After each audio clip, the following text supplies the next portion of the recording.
jeedin waa deegaanka Goobweyn waxa ka dhacay fal naxdin leh waa halka ay ayeedeed ku qaarajisay Naciimo Bashiir oo ah gabar daayar oo 15 sano jir ah.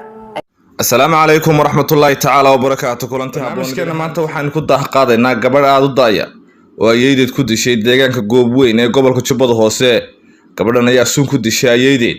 Haddaba maxay tahay sababta ay ku dishay ayeedeed?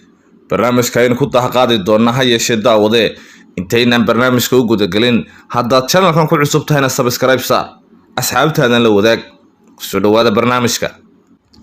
Gabadhan oo daahaan aad u yar waa gabadh aad u daaya oo lagu qiyaasay 15 jir ayaa waxaa lagu magacaabaa Naciimo Bashiir waxaanay ayeedeed hooyadeed dhashay ay ku wada noolaayeen deegaanka Goobweyn ee ay sunta ku dishay waana deegaanka Goobweyn oo 30 kiiloomitir u jirta magaalada Kismaayo ee caasimadda Jubbaland.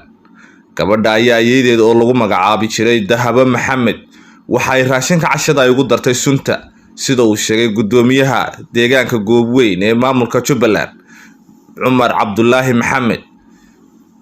dad ku sugan deegaanka Goobweyn ee dhacdadan xalay ka dhacday ayaa waxay sheegeen in sababta ay gabadha ayeedeed ay sunta ugu dishay ay tahay in ay ku qaylin jirtay gabadhan yar ayeedeed ama ay cananan jirtay xilliyada qaar taasoo keentay buu yiri gudoomiyuhu in cashada ay sunta ugu darto isla martaana goobta ay ku geeriyooto ayeedeed.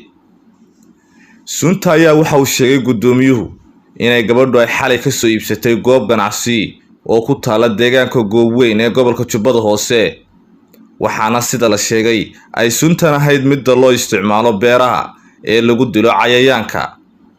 ciidamada ka tirsan maamulka Jubbaland gaar ahaan kuwa laamaha amniga ee booliiska ayaa saakayba gaaray deegaanka Goobweyn oo 30 kiiloomitir jirta magaalada Kismaayo caasimadda Jubbaland waxaana ay soo qaadeen soona tarxiileen meydkii iyaga iyo gacanta ku dhigay gabadhii sunta ku dishay ayeedeed waxaana dhacdadaasi aad uga naxay shacabka ku nool deegaanka Goobweyn ee gobolka Jubbada Hoose ee maamul goboleedka Jubbaland.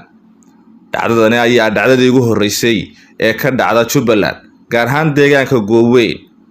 dhacdadani ayaa dad badan oo ka tirsan maamulka Jubbaland waxay sheegeen in gabadhan yar la mariyo sharciga si loo maxkamadeeyo balse hay'adaha u dooda xuquuqda aadanaha ayaa sheegay in gabadhan yaanay gaarin xilligii maxkamad la saari lahaa oo ay jirto da'da 15 oo aanay baqaan gaadhin. wadamada reer galbeedka ayaa waxay dhigayaan sharciyadoodu in 18 sanadood marka uu qofku gaaro la maxkamadeyn karo balse gabadhan ayaa ka yar 18 sano oo da'deedu ay tahay 15 sanadood taasi oo keentay in hay'adaha xuquuqda aadanaha sida Human Rights Watch ay ku doodaan in aan gabadhan la maxkamadeyn karin lana geeyo way yiraahdeen meelaha dhaqan celinka ah. haddaba daawadayaal wixii ka soo kordha xaaladda gabadhan yar waxaad kala socon doontaan wararkayaga dambe. waa anigu Maxamed Cali Daaha. salaamullaahi calaykum waraxmatullaahi ta'ala wa barakaatuh.